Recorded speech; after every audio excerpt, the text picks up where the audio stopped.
안녕하세요. 2024년 11월 4일 월요일입니다. 오늘 함께 묵상하실 말씀은 디모데전서 2장 8절부터 15절까지의 말씀이고요. 제목은 남자와 여자에게입니다. 바울은 1장에서 우리 하나님이 은혜로 자신을 구원하시고 직분을 주신 것은 모든 사람들을 구원하시고 그들에게 본이 되게 하시려는 것이었다 고백했습니다. 이 삶과 사역을 본받아서 사역해가는 디모데에게 선한 싸움을 싸우라 권면하게 되죠.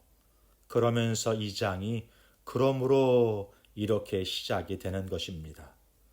거짓 교사들이 전하는 다른 교훈이 넘치는 세상과 공동체에서 선한 싸움을 위해 우리가 해야 할 일이 무엇인가? 먼저 기도하는 일이다 이렇게 말하네요.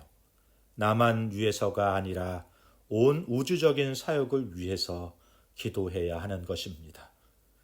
이 시대는요, 지극히 자기중심적입니다. 교회도 그런 교회들이 넘쳐납니다. 그러나 우리 하나님은 모든 사람들을 구원하시기 원하시고 모든 교회와 성도들이 자신과 자기 교회를 넘어서 우주적인 교회를 위해 한 마음으로 기도하기를, 나만 아니라 모든 사람들을 품고 기도하기를 원하십니다.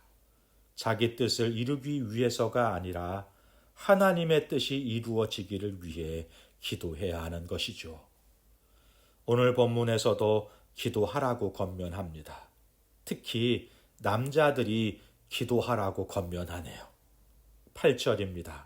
그러므로 각처에서 남자들이 분노와 다툼이 없이 거룩한 손을 들어 기도하기를 원하노라.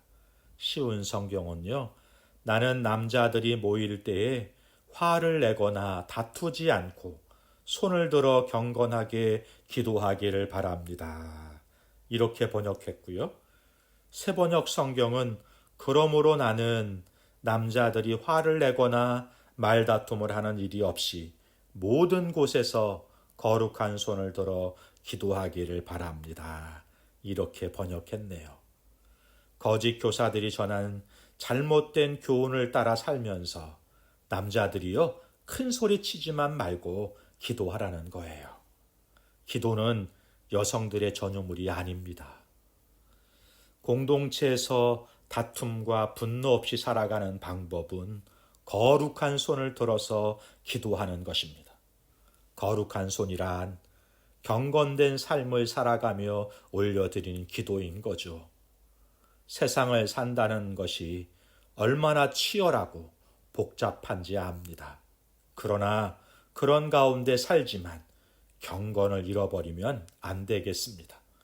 기도는 하나님과 만나는 것이잖아요. 기도는 나를 부인하고 그리스도께서 내 안에서 통치하시도록 하는 것입니다. 손을 든다는 것은 하나님께 헌신을 의미하기도 하지만 항복을 의미하는 거잖아요. 세상적인 방법을 포기하고 하나님께 항복함으로 하나님의 뜻을 찾고 따르겠다는 뜻입니다. 이런 결단의 자세로 겸손히 기도하는 남성들이 되고 아버지가 되고 리더가 될 수 있기를 소망합니다.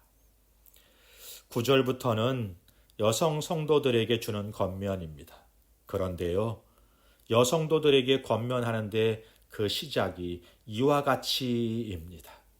남자들에게 주시는 권면과 다르지 않다는 것이고 남자들과 그 위치나 가치가 다르지 않다는 것입니다. 물론 시대적으로, 장소적으로, 문화적으로 여성들의 위상이 지금과 같지 않은 시대였습니다.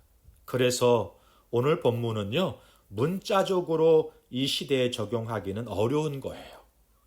장소적으로, 문화적으로도 좀 살펴봐야 할 부분들이 있는 것이죠.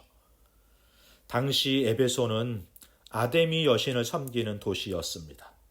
세계 7대 불가사의라고 하는 아데미 신전이 이곳에 있었고요.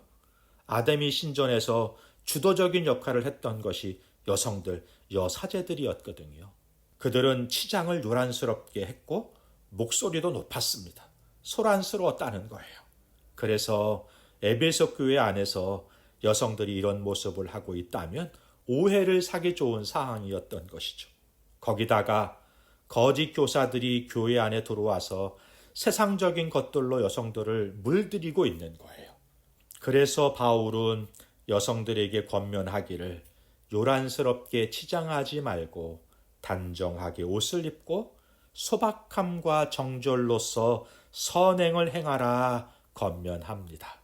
여기 정절이란 자기 절제와 사리 분별을 뜻하는 단어인 거죠.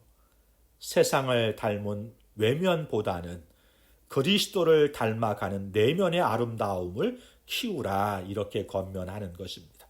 하나님은 외모를 보시는 분이 아니라 마음의 중심을 보시는 분이시잖아요. 11절에서는 일체에 순종하라 권면합니다. 앞서서 말씀드린 것처럼 이 말씀은 시대적이고 에베소라는 문화적인 영향이 있는 말씀입니다. 그래서 문자적으로 적용하면 안 되는 것이죠. 그러나 한 가지는 들을 수 있어야 하겠습니다. 질서를 지킨다는 것입니다. 하나님의 창조의 질서를 지키고 남성과 여성의 역할을 서로 존중해야 한다는 말씀인 거예요. 이 말씀은 시대를 넘어 지키고 살아가야 할 가치와 기준이 있는 것입니다. 바라기는 우리의 삶과 우리 공동체가 하나님의 창조의 질서가 회복되고 은혜가 넘치며 서로 존중하며 세워가는 그런 성도, 그런 공동체 되기를 주님의 이름으로 축복합니다. 기도하겠습니다. 좋으신 하나님 아버지, 거짓 교훈을 버리고 바른 교훈으로 살아가는 우리 공동체와 성도들이 되게 하옵소서. 창조의 질서가 회복되어지고 하나님의 뜻이 분명해지며 그 뜻을 이루어가는 공동체, 성도, 그리고 그런 오늘 하루가 되도록 주여 역사하여 주옵소서. 예수님의 이름으로 기도하옵나이다. 아멘. 감사합니다.